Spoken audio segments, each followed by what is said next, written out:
우리 박주영 목사님 나오셔서 이젠 그랬으면 좋겠네 라는 말씀의 제목으로 말씀을 전하실 때 많은 은혜가 있으시기 바랍니다.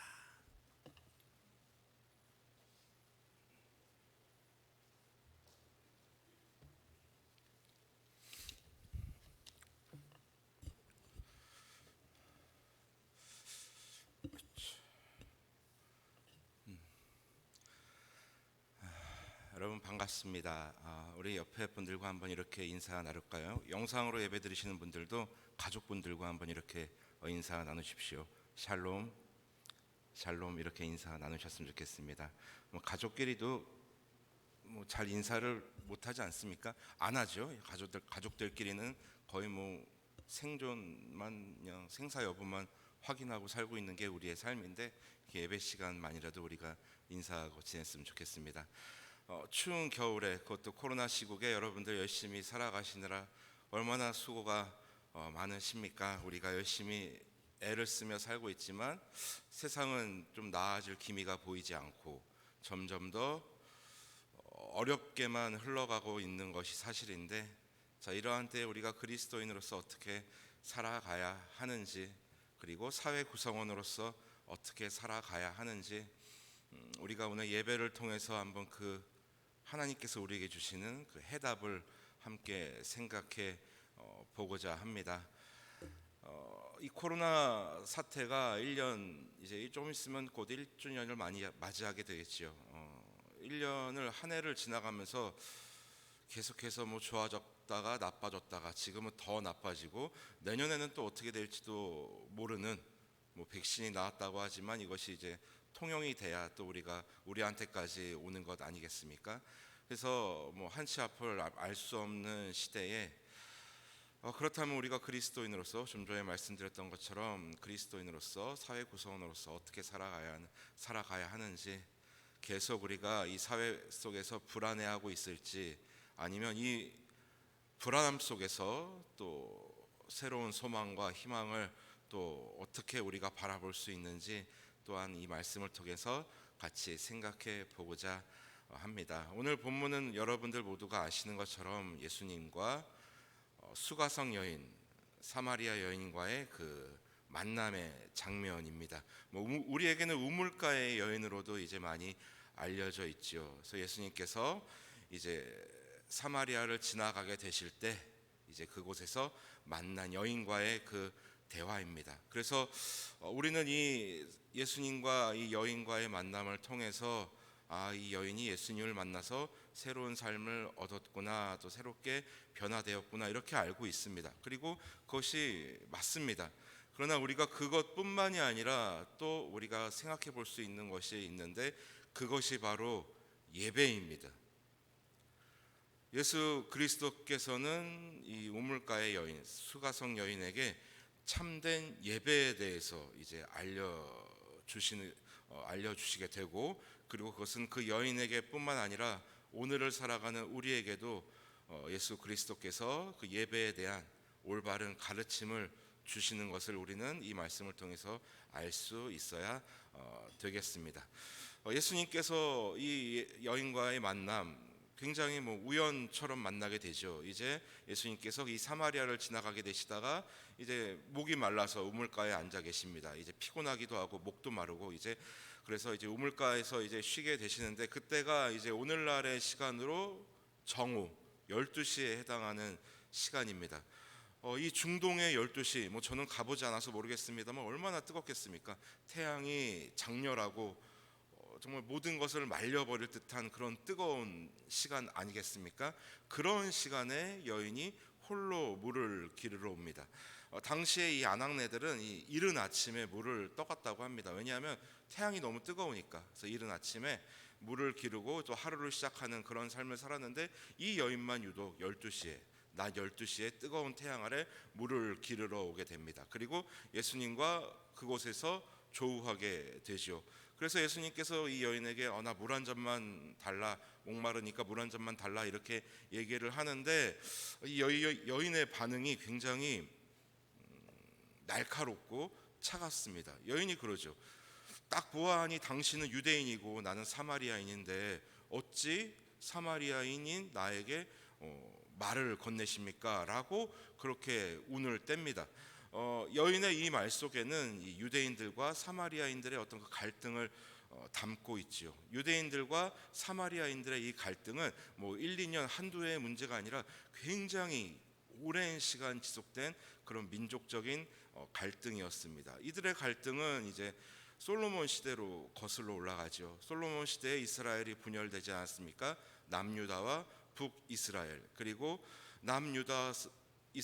남유다인들과 북이스라엘인들은 원수가 되었습니다. 그리고 이제 그럴 뿐만 아니라 이제 바벨론 포로의 시기를 끝내고 이제 이스라엘로 돌아오게 될 때 그때 이들이 이스라엘로 귀환하면서 이 남유다인들과 북이스라엘인들이 철저하게 이제 땅에 선을 갈라놓고 나뉘어서 이제 귀환하게 되는데, 자 그때 이제 사마리아에 있던 북이스라엘인들이 취했던 그런 정치적인 방법 혹은 행정적인 방법이 이제 혼혈 민족으로 가는 길이었다고 합니다. 뭐 다문화 민족이라고나 할까요? 이제 여러 이방 민족들과의 이제 혼혈을 통해서 사마리아인들은 그렇게 국가의 어떤 다시 재건의 기초를 다스렸다고 합니다. 그래서 이 남유다인들, 이스라엘인들이 그것을 보고 아니 정통 유대인들로서 하나님의 백성으로서 어떻게 이방인들과 서로 통혼을 할 수 있느냐 하면서 그들과의 선을 더욱더 철저하게 더 그었던 그런 역사적인 그런 기록이 있습니다. 그리고 남유다인들은 그래서 예루살렘을 중심으로 해서 그들의 예배 생활, 신앙 생활을 지켜나가게 되었고, 사마리아인들은 이 북이스라엘의 수도가 사마리아 아니었습니까? 그곳에 새로운 성전을 지어서 자기들끼리 이제 예배를 진행하게 되었습니다. 그래서 이제 아주 신앙적으로도 등을 돌리게 되었고 민족적으로도 등을 돌리게 되었고, 그래서 그것이 시간이 흐르면 흐를수록 더 그 갈등의 골은 깊어져서 남유다인들과 북이스라엘인들, 즉 사마리아인들은 더욱더 이제 가까이 할 수 없는 그런 존재가 되었습니다. 자, 그것을 여인은 알고 있기 때문에 어찌 유대인으로서 사마리아인인 자신에게 말을 건넵니까? 라는 그런 조롱 섞인 말을 하지요. 이 여인은 굉장히 우리가 알고 있는 것처럼 되게 기구한 삶의 여인 아니었습니까? 예수님께서도 그 여인에게 말씀하시지만 네가 남편이 다섯이 있지만 다섯이 있었고 지금 있는 남편도 네 남편이 아니다라고 이제 얘기를 하시잖아요. 결혼에 5번을 실패했고, 그리고 지금 살고 있는 남자와의 그 관계도 어떤 관계인지는 모르겠습니다. 남편이 아니라고 하니 뭐 올바른 관계는 아니겠죠. 그래서 굉장히 도덕적으로 윤리적으로도 굉장히 뭔가 밑바닥인, 그것을 차마 다른 사람들과 어울릴 수 없는 그런 처지에 있는 그런 기구한 여인입니다. 우리가 뭐 모르긴 몰라도 이 여인은 아무래도 대인기피증과 우울증을 오랫동안 앓았던 그런 여인일 수도 있을 거라고 우리는 생각할 수 있습니다. 오랜 시간 계속해서 반복되는 결혼의 실패로 인해서 또 그러한 자신의 삶으로 인해서 점점점 더 사람들과 멀어지고 사람들과 마주하고 싶지 않고, 그리고 자기 자신의 삶을 늘 저주하는 삶을 살았던 기구한 그런 삶을 사는 그런 여인이었습니다. 그렇기 때문에 예수님의 그 물을 달라라는 그 부탁에 그렇게 날카롭게 반응한 것일 수도 있을 것입니다. 왜 나에게 말을 걸지? 왜 나에게 다가오지? 저 사람은 유대인인데 나는 사마리아인인데 왜 나한테 말을 걸지? 이렇게 스스로 벽을 치는 것이죠. 그런데 이 여인은 우리가 이 말씀을 근거로 볼 때 우리가 읽지는 않았지만 굉장히 민족의 역사에 대해서, 그리고 이 구약에 대해서, 또 이 하나님의 이 구속사에 대해서 나름대로 이해가 있던 그런 여인이었던 것 같습니다. 자, 우리가 읽지는 않았지만 여러분 12절 보십시오. 우리 조상 야곱이 이 우물을 우리에게 주셨고 또 여기서 자기와 자기 아들들과 짐승이 다 마셨는데 당신이 야곱보다 더 크니까. 예수 그리스도께서 네가 그렇게 기다리는 메시아가 나인 줄 알면 네가 놀랄 것이다. 그러니까 이 여인이 오히려 반문을 합니다. 이 우물은 야곱의 때부터 이 구약의 역사를 알고 있습니다. 그러니까 나름대로 지식 수준도 있고 또 나름대로 예배 생활을 했던 그러한 여인으로 또한 우리가 볼 수 있을 것입니다. 자, 그렇게 예수님께 얘기합니다. 이 우물은 우리의 조상 야곱의 때부터 이어져 오는 그런 우물인데, 그렇다면 처음 보는 당신이 야곱보다 더 크신 사람입니까? 이렇게 오히려 반문을 합니다. 자기 지식의 수준을 뽐내기 위한 것이 아닌 예수 그리스도의 어떤 그런 다가옴과 그런 예수 그리스도의 어떤 부탁을 사전에 차단하기 위해서 이렇게 오히려 더욱더 날카롭게 질문하는 것이죠. 자, 그런 여자의 그런 물음에 17절 한번 보십시오. 17절. 자, 여자가 대답하여 이르되 나는 남편이 없나이다. 예수께서 이르시되 내가 남편이 없다는 말이 옳도다. 예수님은 그 여인의 모든 그 삶을 다 꿰뚫어 보셨습니다. 당신이 야곱보다 더 크십니까? 당신은 도대체 누구십니까? 그리고 당신은 누구시길래 나의 삶을 다 한 번에 알아보시고 그렇게 얘기를 하십니까? 예수 그리스도는 그 여인의 아픈 곳을 지금 찌르고 계십니다. 그 여인의 그 기구한 삶을 정면으로 그 여자로 하여금 바라보게 하십니다. 우리가 예수 그리스도 앞에 나아갈 때, 우리가 생각할 때, 우리가 하나님 앞에 나아갈 때, 예수 그리스도께 나아갈 때 우리는 어떤 그 포근한 느낌만을 생각합니다. 나를 안아주시는 하나님, 나를 만나주시는 하나님, 틀림없습니다. 그런데 우리가 잊지 말아야 할 것은 우리가 하나님 앞에 나아갈 때 하나님은 우리의 본래 모습을 바라보게 하신다라는 것입니다. 우리 스스로가 외면하고 싶은 나의 모습을 바라보게끔 하신다라는 것입니다. 정말 외면하고 싶고 기억하고 싶지 않은 그러한 삶의 모습들, 그러한 죄악들, 그러한 실수들, 그러한 슬픔들, 그러한 것들을 바라보게 하십니다. 왜요? 우리를 더 힘들게 하기 위해서 우리를 더 골탕 먹이시려고 결코 그런 것이 아니라 우리가 우리를 객관적으로 바라보고 우리의 모든 것을 하나님 앞에 내어놓을 때 그때야 비로소 새롭게 될 수 있기 때문입니다. 그래서 이 예수 그리스도는 처음 보는 사마리아 여인의 그 삶에 차마 말하기 싫은 감추고 싶은 삶의 모습을 그 여인으로 하여금 바라보게 하시는 것입니다. 그래야지만 참된 그리스도 안에서, 삼위 하나님 안에서 새롭게 될 수 있기 때문입니다. 자, 그러한 그 여인과의 그런 만남 속에서 그래서 이 여인은 점점 더 예수님께 이제 빠져들게 되고 이제 자기 자신을 내어놓게 되죠. 그리고 이 둘의 대화는 점점 더 깊어집니다. 자, 그래서 이 여인이 물어봅니다. 그렇다면 제가 뭐 하나 물어보겠습니다. 우리의 조상들은 이 산에서 예배하는 것이 진짜 예배라고 하는데 이 사마리아 여인이 말하는 이 산은 그리심산을 이야기하고 있습니다. 이 사마리아 우리 조상들은 이 그리심산에서 예배하는 것이 진짜 예배라고 하고, 그럼 당신네 유대인들은 예루살렘 성전에서 예배하는 것이 진짜 예배라고 하는데, 그렇다면 어떤 예배가 더 진짜 예배입니까? 어디서 드리는 예배가 진짜 예배고 하나님이 받으시는 그러한 예배입니까? 라고 예수님께 질문합니다. 자, 그것에 대한 예수님의 대답입니다. 21절. 예수께서 이르시되 여자여 내 말을 믿으라. 이 산에서도 말고, 이 산은 그리심산을 의미합니다. 예루살렘에서도 말고, 예루살렘 성전을 의미합니다. 너희가 아버지께 예배할 때가 이르리라.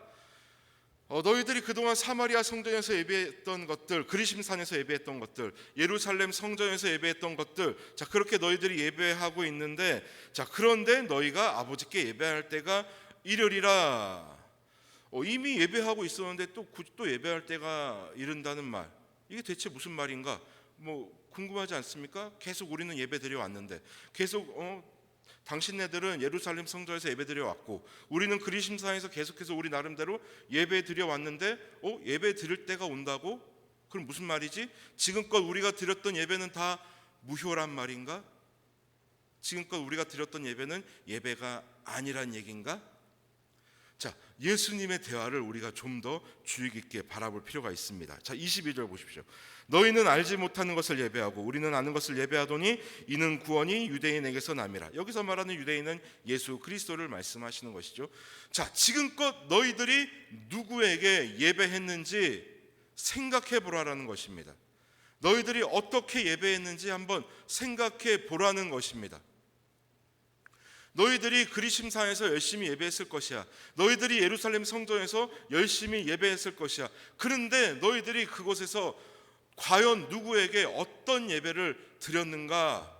오히려 예수님께서 물어보고 계시는 것이고, 예배에 대해서 그들에게 하여금, 그 여인으로 하여금 생각하게 하시는 것입니다.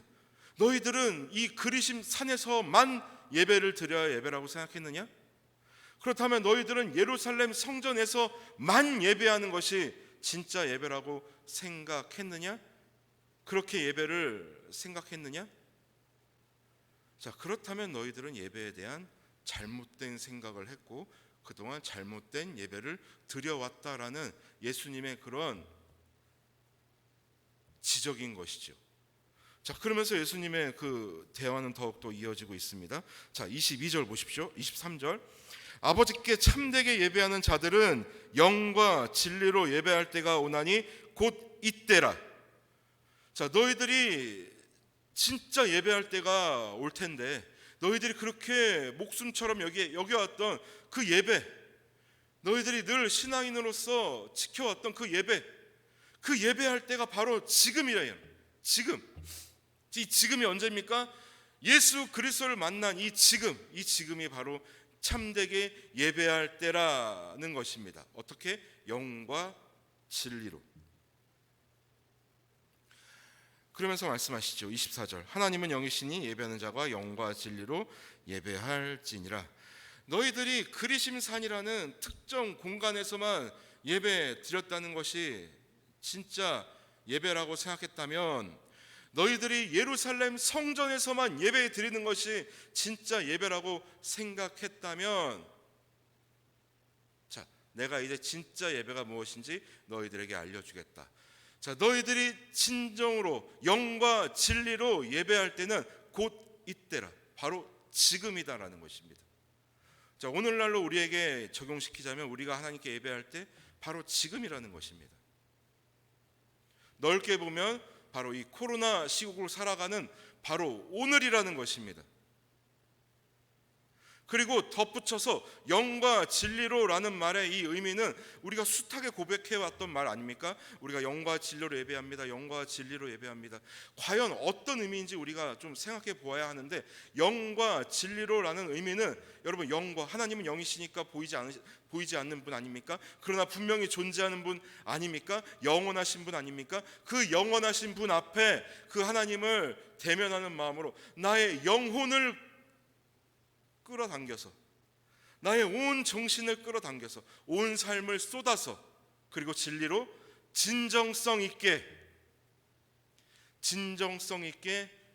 예배하는 것, 우리의 영혼을, 우리의 온 마음을 쏟아서 진정성 있게 예배하는 것, 그렇게 예배할 때 하나님은 기쁘게 받으신다라는 것입니다.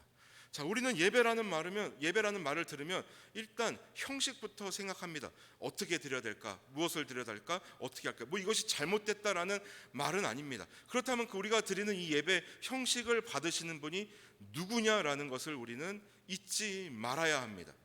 그러면 우리는 또 예배를 드린다면 우리는 어디서 드려야 되느냐? 이 장소를 생각합니다. 그리고 이 예배당을 생각합니다. 물론 이 예배당에서 우리가 예배하는 것 절대 우리가 무시하면 안 됩니다. 우리 신앙의 정수입니다. 우리가 지켜야 되는 것입니다. 왜냐? 이 예배당에서 우리가 함께 모여 하나님의 말씀을 듣고 함께 서로 간의 신앙을 확인하고 서로와 교제를 통해서 서로 믿음의 힘을 나눠 가지며 이 힘을 가지고 우리 세상에서 승리하기 위함, 그것을 위한 이 성전 예배가 진행이 되어야 하고, 그리고 이 성전 예배를 드렸다면 우리는 이 성전을 나서면서 삶으로써 예배 드려야 한다라는 것입니다.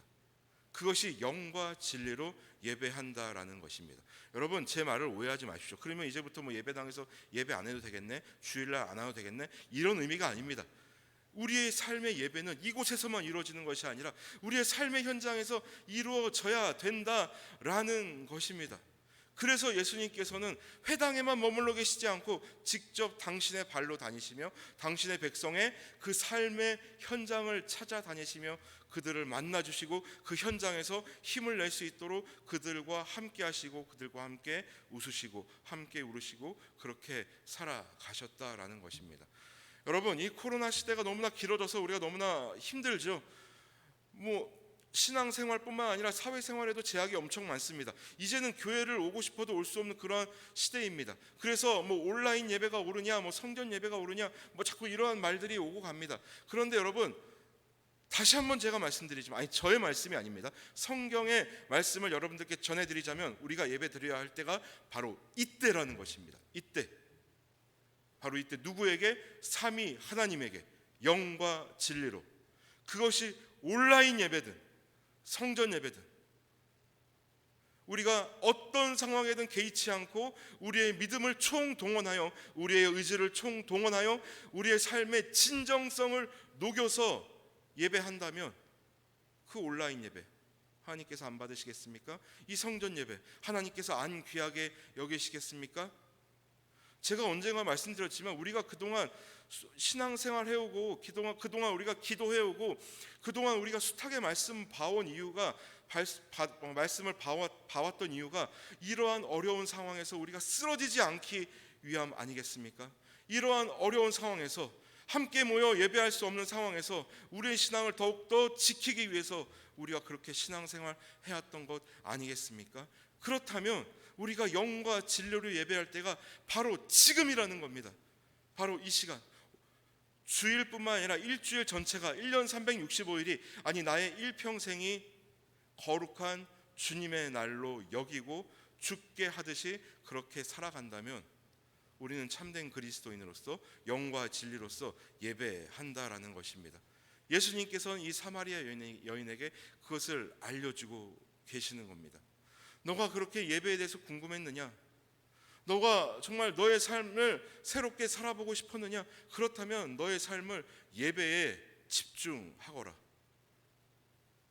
너의 삶을, 너의 목숨을 예배에 걸거라 라는 예수님의 가르침입니다. 그리고 예수님의 가르침은 이 사마리아 여인에게만 국한된 것이 아니라 오늘을 살아가는 목사들에게만 부어지는 것이 아니라 모든 성도들에게, 하나님의 이름으로 부름받은 모든 백성들에게 주시는 예수님의 가르침인 것입니다. 자, 그래서 25절에 보면 여자가 이렇게 얘기하죠. 여자가 이르되 메시아 곧 그리스도라 하는 이가 오실 줄을 내가 아노니 그가 오시면 모든 것을 우리에게 알려주시리이다. 자, 예수님께서 이렇게 말씀하셨는데, 자, 그럼에도 불구하고 이 여인은 아직 의심의 눈초리를 거두지 않았습니다. 그래요, 당신이 그렇게 나에게 얘기한 것, 당신이 그렇게 지금 말하는 것, 이 메시아라는 예수 그리스도께서 오시면 다 우리에게 알려주시는 것인 걸 저는 알고 있어요 라고 얘기합니다. 여기까지 봤을 때 이 여인의 그 어떤 그 배움의 지식은 결코 얇지 않은 것을 알 수 있고, 또 신앙에 대한 그런 나름대로의 그런 믿음의 그 경력이라고 해야 될까요? 믿음의 그 연수도 있는 그러한 여인으로 우리가 볼 수 있고, 무엇보다 끝까지 사람들과 함께하고 싶지 않은, 사람들을 계속해서 밀쳐내고 싶은 이 여인의 그 슬픈 마음도 이곳에 담겨 있음을 우리는 보게 됩니다. 자, 그래서 26절 보십시오. 예수께서 이르시되 내가 말하는 내가 그라 하시니라. 그래, 네가 말하는 그 사람이 바로 나야.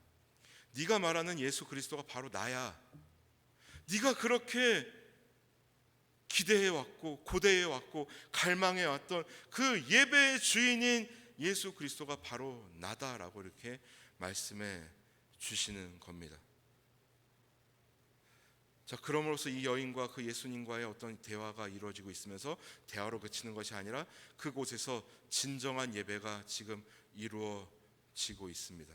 자, 진정한 예배가 이루어지고 있으니까 어떤 일이 벌어집니까? 자, 27절 보세요. 자, 제자들이 돌아와서 예수께서 여자와 말씀하시는 것을 이상히 여겼으나 무엇을 구하시나이까? 어찌하여 그와 말씀하시나이까? 묻는 자가 없더라. 진정한 예배가 이루어지니까 그 누구도 틈을 탈 수 없습니다. 진정한 예배가 이루어지니까 그 누구도 그 예배에 끼어들 수 없습니다. 진정한 예배가 이루어지니까 세상이 그 예배를 감당하지 못합니다. 여러분, 우리가 하나님과의 그 진정, 하나님께 올려드리는 이 예배가 영과 진리로 우리 삶 속에서 매 순간 우리의 일평생 이루어진다면 세상은 결코 틈탈 수 없다라는 것입니다. 그 누구도 이 예배를 흔들 수 없다라는 것입니다. 어떤 세상도 어떤 악의 무리도 이 예배를 무너뜨릴 수 없다라는 것입니다. 심지어 예수님의 제자들도 이 가운데 끼어들 수가 없습니다. 진정한 예배가 이루어지고 있는 순간 찬송가의 가사처럼 세상과 나는 간 곳 없고 구속한 주만 보이게 되는 것입니다. 자, 그리고 오늘 말씀에 진짜 중요한 말씀을 우리가 함께 보았으면 좋겠습니다. 자, 그리고 28절 어떠한 역사가 일어납니까?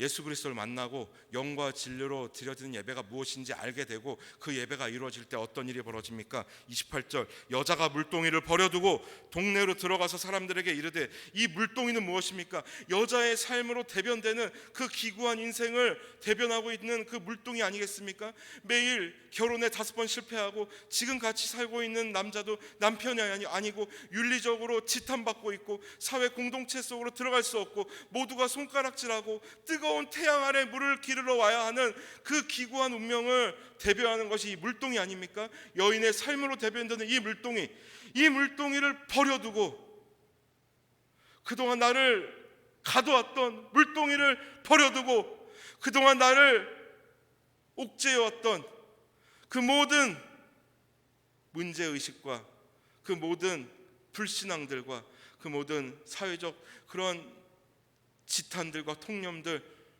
딛고 일어나서 자 어떻게 합니까? 사람들에게 달려갑니다. 여자가 물동이를 버려두고 동네로 들어가서 사람들에게 이르되 자신의 삶을 딛고 일어섰을 뿐만 아니라 이제는 자신이 그토록 외면하고 싶었던 사람들에게 달려갑니다.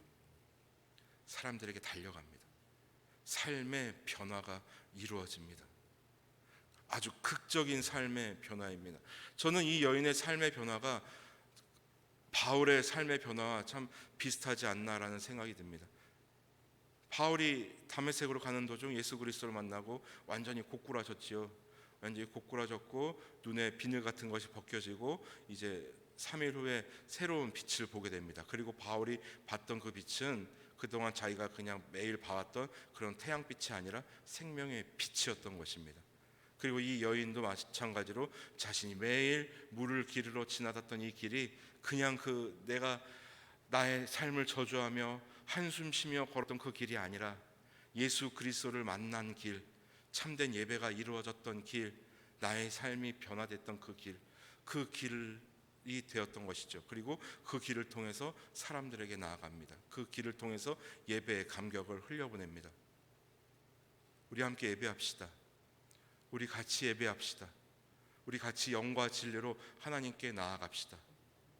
그 여인의 삶으로 인해서 자 어떻게 됩니까? 자 30절 보십시오.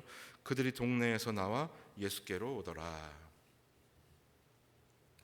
한 사람의 사마리아 여인의 회심과 예배로 인하여 사마리아 전체가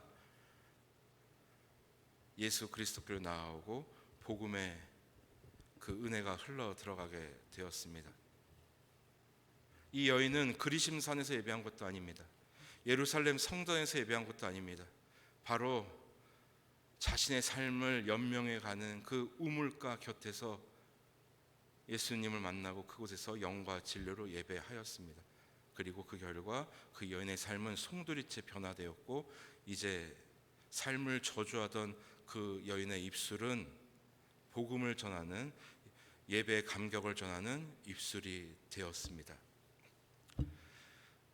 그러므로 사랑하고 존경하는 성도 여러분, 여러분은 궁금하시죠? 왜 제가 주일 예배를 인도하게 되는지, 왜 제가 사임하게 되는지 여러분들 궁금하실 겁니다. 많은 고민을 했습니다. 여러분들에게 이것을 말씀드리고 가느냐, 그냥 조용히 가느냐. 오늘 아침에 이제 제 나름대로 내린 결론은 그래.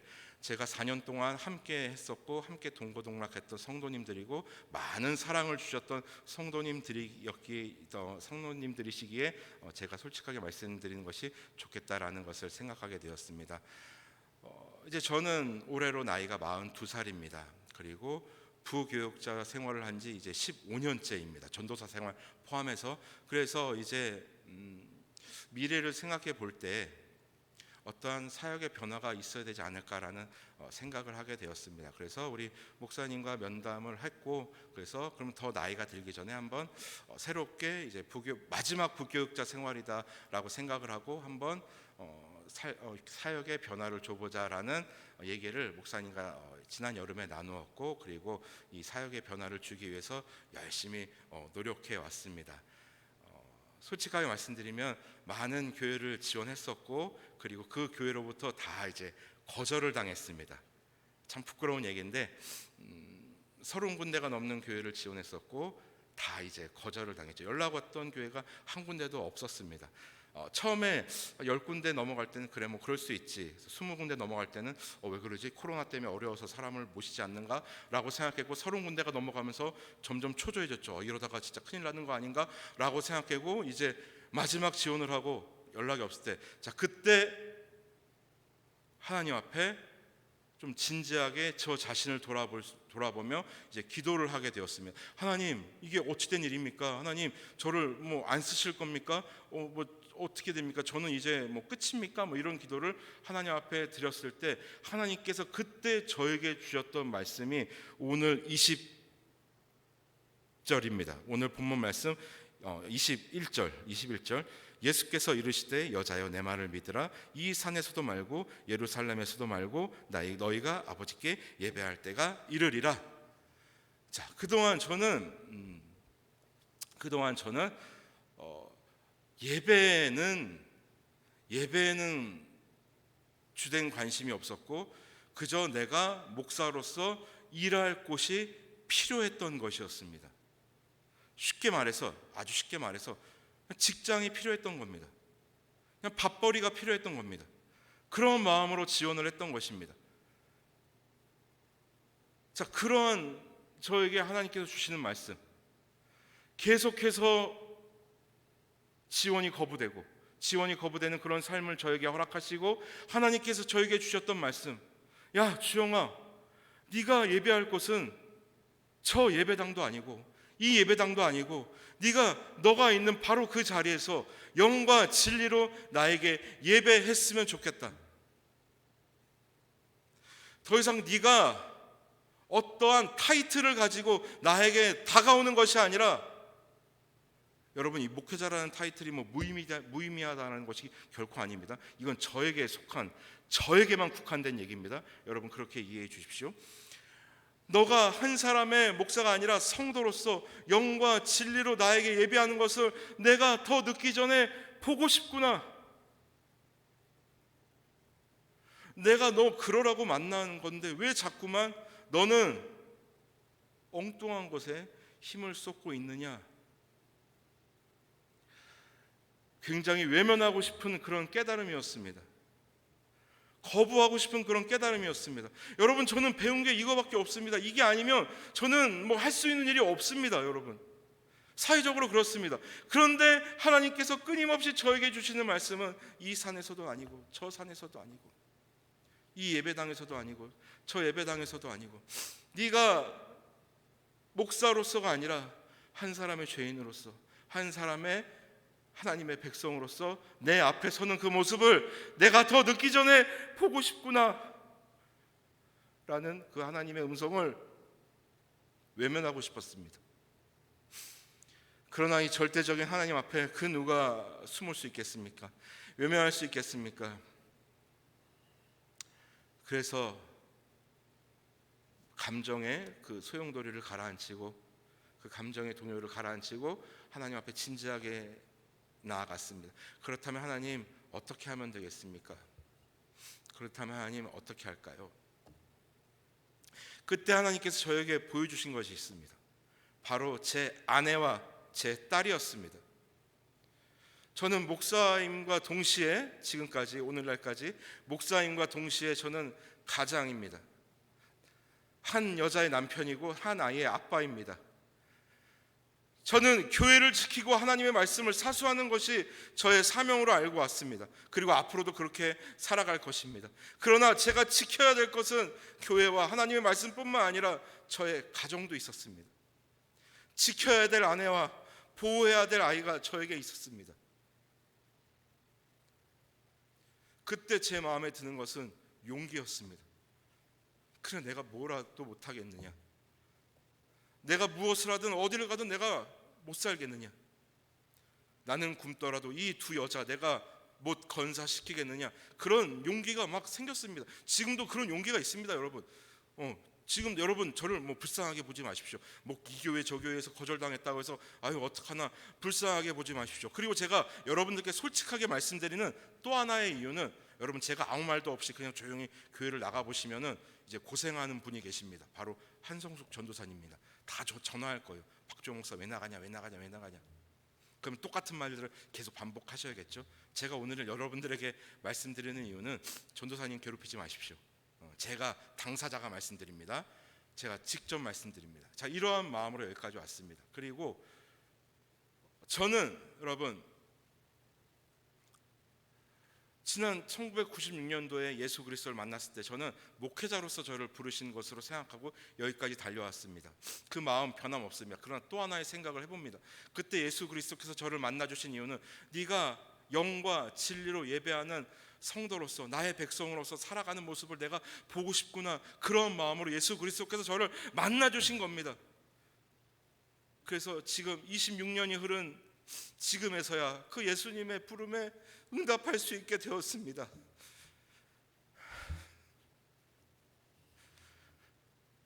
너무나 많은 시간이 흘렀습니다. 지금 제가 흐르는 눈물은 한탄의 눈물, 슬픔의 눈물이 아니라 너무 늦게 그 예수 그리스도의 부르심에 응답할 수밖에 없는 저의 약함과 저의 무지가 너무나 원통해서 흘리는 눈물입니다. 그리고 또 감사의 눈물입니다. 더 늦기 전에, 더 무엇인가를 새로 시작할 수 없을 나이가 오기 전에 깨닫게 해주셔서 너무나 감사하다는 그런 감사의 눈물이기도 합니다. 그래서 여러분 저는 목사라는 타이틀은 오늘까지만 갖게 됩니다. 그리고 그 마지막 말씀을 제가 사랑하는 부평 동부교회에서 전하게 됨이 너무나 감사드립니다. 2011년도에 전도사로서 강도사로서 섬겼던 이 교회에서 늘 그리워했고 오고 싶었던 이 교회에서 다시 부름을 받았고 이곳에서 쓰임을 받았고 이곳에서 마침표를 찍을 수 있어서 얼마나 감사한지 모르겠습니다. 그리고 저는 고용노동부에 제 이름을 등록하고 이제 직업교육을 등록하고 신청했습니다. 그런데 여러분 그 교육을 아무나 받을 수가 없습니다. 그 내일 배움 카드라는 것을 발급받은 자만 교육을 받을 수 있습니다. 저는 그 카드를 발급받았습니다. 여러분 저는 이런 사람입니다. 그래서 저는 이제부터 국가가 시행하는 어떠한 직업교육에도 지원할 수 있는 그런 자격을 획득하게 되었습니다. 그래서 제가 배우고 싶은 분야가 생겼습니다. 우리 담임 목사님과 교육자들에게도 나눴지만 저는 바리스타와 제과 제빵을 꼭 배울 겁니다. 그리고 한때 제가 꿈꿨던 그 주방인으로서 살아가는 요리사 혹은 셰프로 살아가는 그 꿈을 저는 다시 한번 꿈꾸며 살아갈 것입니다. 이 42살의 나이에 그러한 또 다른 꿈을 허락하신 하나님께 감사하지 않을 수가 없습니다. 제가 영과 진리로 예수 그리스도를 만났더니 하나님께서 저에게 새로운 꿈으로 보답해 주셨습니다. 이제는 제가 응답할 차례입니다. 저는 지체하지 않고 바로 이 사회 속으로 뛰어들 것이며 그렇게 성실하게 교육을 이행해 갈 것이고 한 사람의 성도로서 살아갈 것입니다. 제가 청년들에게 그렇게 누누이 강조해왔던 우리 삶으로 예배하자, 우리 이 어려운 시국을 우리 끝까지 버텨내보자, 제가 숱하게 얘기했던 그것들을 이제는 제가 삶으로 살아가며 하나님 앞에 보답하며 살아갈 것입니다. 그동안 부족한 저와 또 우리 가족에게 사랑을 베풀어 주신 여러분 너무나 감사의 말씀을 드립니다. 2년 전 저희 아내가 큰 수술을 받을 때 여러분들께서 베풀어 주셨던 사랑 지금도 기억하고 있습니다. 작년에 제가 입원했을 때 치료를 받을 때 저에게 또한 베풀어 주셨던 사랑 앞으로도 절대 잊지 않겠습니다. 여러분들이 저에게 베풀어 주셨던 사랑 제 안에만 가두어 두고 있는 것이 아니라 끝까지 흘려보내며 살아가도록 하겠습니다. 여러분들께 부탁드리고 싶은 것은 여러분 저를 위해서 우리 가정을 위해서 기도해 주십시오.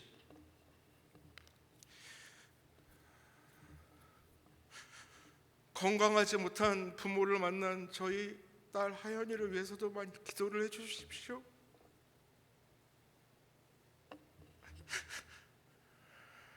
다른 부모님들처럼 유능하고 건강한 부모님을 만났으면 얼마나 좋았겠습니까? 하지만 여러분 저는 결코 쓰러지지 않을 것입니다. 버텨낼 것이고 목사로서 열심히 살아왔던 이 삶에서 멈추는 것이 아니라 이제는 다른 삶의 자리에서 더 열심히 살아가도록 하겠습니다. 성도로서 살아가도록 하겠습니다. 그러니 여러분들 저를 어떤 동정의 눈으로 보지 마시고 인생의 동반자의 눈으로 바라봐 주시고 끝까지 기도해 주십시오. 저도 여러분들을 삶의 동반자, 신앙의 동역자로 여기기 때문에 솔직하게 말씀드리는 것입니다. 그래서 이 여인이 물동이를 버려두고 그 마을을 향해 뛰어갔던 것처럼, 사람들을 향해 뛰어갔던 것처럼 저 역시 저를 억누르고 있던, 저를 옥죄고 있던 제 자신만의 어떤 그런 문제의식들을 딛고 일어서서 이제는 새로운 성도 박주 형으로 살아가도록 하겠습니다. 우리 할아버지가, 우리 할머니가 주님의 형상답게 살아가라고 지어주신 이 이름에 걸맞게 살아가도록 하겠습니다. 이젠 그렇게 살아가도록 하겠습니다. 이 전에 속한 모든 여러분들의 삶도 그러하시기를 소원드립니다. 여러분들이 영과 진리로 여러분들의 삶 속에서 예배를 드릴 때, 그 속에서 예수 그리스도를 마주할 때, 그 삶 가운데 영이신 하나님을 대변할 때 우리의 삶은 변하게 되고 우리의 우리의 인생만 변하는 것이 아니라 우리가 속한 공동체, 우리 사회가 변하게 되는 것입니다. 그 일에 쓰임 받는 여러분들 그리고 제가 되기를 소망합니다.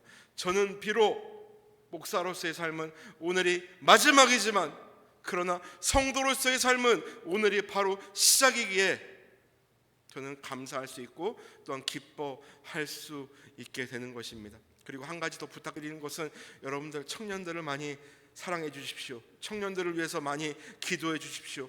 이 부평 동부교회에 속한 30여 명의 청년들은 단 한 사람도 허투루 인생을 살아가는 친구들이 없습니다. 이 어려운 시대 속에서 어떻게 해서든 사회 구성원으로서 살아가기 위해서 열심히 노력하는 친구들입니다. 그들을 위해서 여러분 많이 기도해 주십시오. 관심을 가져 주십시오. 그리고 그들이 신앙 위에 자립할 수 있도록 많이 섬겨 주십시오.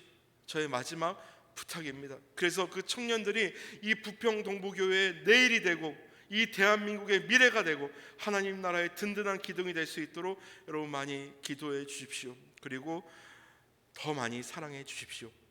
그리고 우리 청년들은 어른들을 더욱더 공경하시길 바랍니다.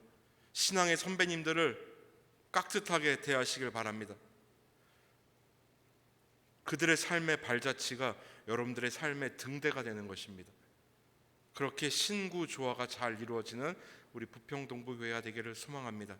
그리고 저 역시 이제 성도의 자리로 돌아가 우리 부평동부교회를 위해서 날마다 기도하겠습니다. 우리 담임 목사님과 장로님들, 권사님들, 집사님들, 모든 성도님들을 위해서 날마다 기도하겠습니다. 칭찬받는 교회, 모범이 되는 교회, 하나님이 기뻐하시는 교회, 영과 진리로 예배하는 교회, 날마다 예수 그리스도와의 만남이 이루어지는 교회, 그런 교회가 되기를 주님의 이름으로 간절히 소망합니다. 우리의 삶이 이젠 그랬으면 좋겠습니다. 기도하겠습니다. 하나님 감사